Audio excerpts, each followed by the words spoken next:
علم القرآن خلق الإنسان علمه البيان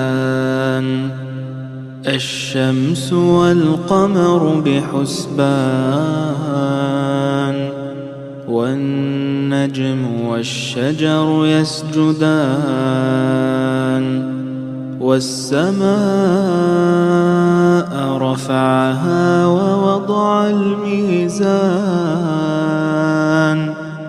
ألا تطغوا في الميزان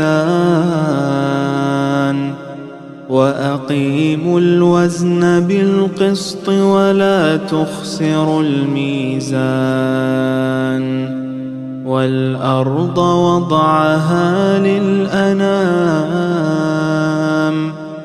فيها فاكهة